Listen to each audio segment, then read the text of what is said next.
Hey everybody, Alex Kazora, SteelersDepot.com, back with a preview and prediction of this Week 7 Sunday night game between the Pittsburgh Steelers and New York Jets. Pittsburgh 4-2, Jets 2-4. Let's talk about it.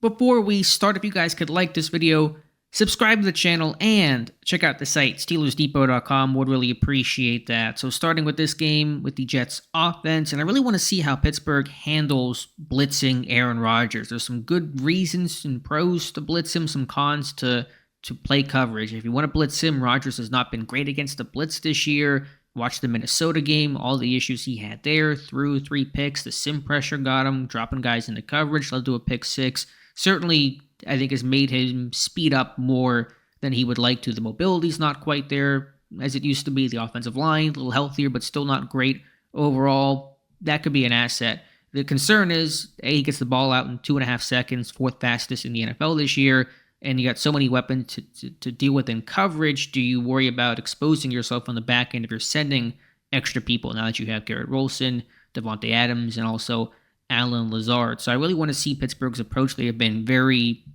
light blitzing this year, their lowest rate in essentially a decade since we've been tracking it, but I want to see if that'll change, maybe situationally. Every game you're going to blitz some and not blitz some. There's a balance there, so it's not all or nothing, but I want to see that approach.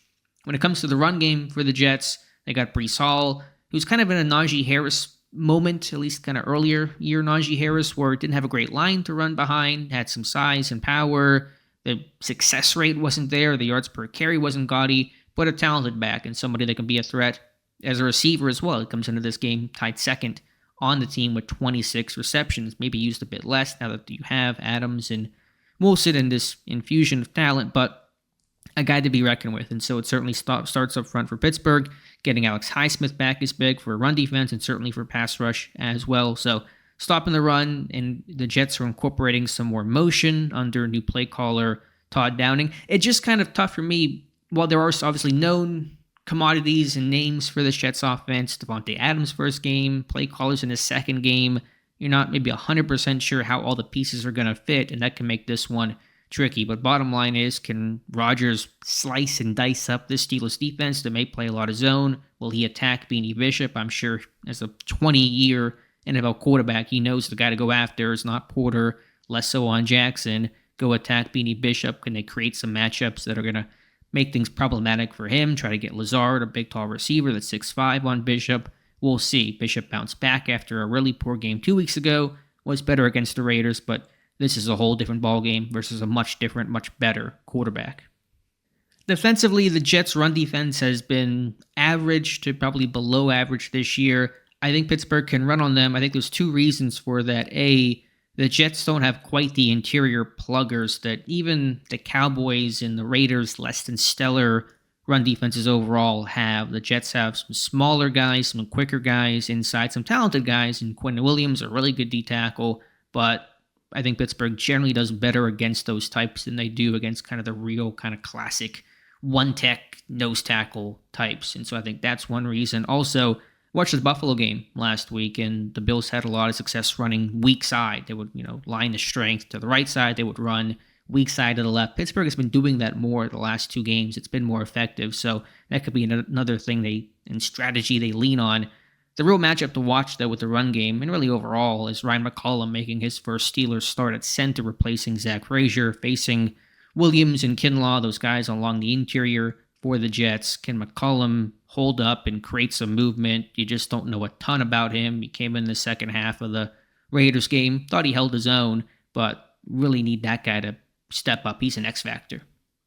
Look at the Jets' defense. I really want to see how they handle George Pickens. We talked with a beat writer, Dave and I, on the podcast for Steelers Depot on Friday, and he said the Jets really, their MO is not to have Gardner shadow George Pickens, to not have Sauce Gardner travel with the opposing number 1 receiver. But could that change? The Jets might be down some DBs this week in DJ Reed and Michael Carter, and because Pickens is so obviously this team's number 1 with no clear number 2, you got to think they're going to try to travel in some respect with George Pickens and put Gardner on him and make somebody else win here in Russell Wilson's first start. At least we presume that it will be him getting the start in this game. So I think early on, you got to do some fact finding. You got to be able to move this guy around the formation, motion, put him in the slot. Are they traveling all the time? Just on third downs inside the slot will they travel? Figure out kind of what their plan is with some of the cornerback injuries and go from there.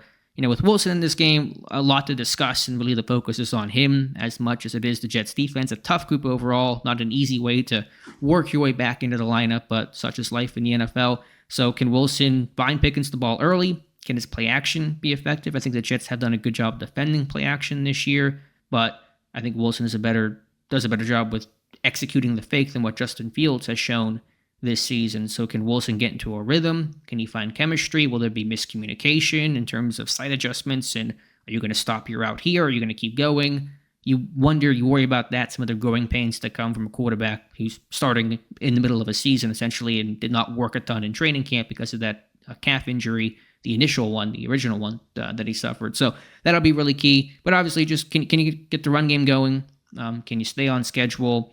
Functionally, this offense, in terms of the pass game, shouldn't change a ton. I think it'll be still the same structure. Obviously, the quarterback run game stuff will get reduced, and I imagine there will be a package of plays for Justin Fields as well, and so how all that fits is kind of hard to say, but I think we'll see Justin Fields in this one, even though we assume he won't be starting this game. So just overall, can you get Pickens the ball? Can you make some plays? Can you get the run game going? Can McCollum win the point of attack? All those things will be key. I would also just say last thing is the Jets pass rush on third down. They show some more exotic looks. They're going to start standing defensive linemen up and not quite sure who's going to drop and who's going to rush and who's going to stunt and move around. So O-line's got to communicate. Wilson has to be able to identify. You trust him to do that. He's seen everything before, but the Jets can get chaotic and really kind of mix up and vary their looks in those third down situations. Last thing, because you guys know I love talking special teams, is I think Pittsburgh has a real advantage here, especially in the kicking game. Chris Boswell, arguably the best kicker in the NFL this season, if not right up there with Aubrey and all the other guys in the top of the NFL. The Jets have one of the worst kicking situations where their starting kicker, Greg Zuerlein, has been the worst kicker this year, missed 4 field goals already, missed 2 very makeable kicks against Buffalo in their 3-point loss on Monday. And so you wonder if this game's tight. You give the edge to Boz, kicking at home. Zuerlein having to kick in Acrisure, which is not as difficult as it used to be, but not an easy place to kick, that is for sure. Can that give Pittsburgh the edge in a close game? It might. All right, prediction time, and you guys might hate this and love this all at the same time. I did finally break my losing streak picking the Steelers to beat the Raiders last week, although that is a kind of a layup, I think, to have overall. My prediction in this one is the Jets win this game, and it's a higher scoring game than you might think, 31-27. I think Rodgers will have success through the air. I think the defense for the Jets can make some plays, but I think Wilson will make some plays as well, and this one kind of gets into a bit of a back and forth, kind of Colts game-ish, like maybe even a little bit more than that. So I know these defenses have been keeping the score down, but I think in this one, with the Jets and the talent they have offensively, Pittsburgh may end up throwing more to try to catch up in this one. That is my prediction, the Jets winning this one 31-27.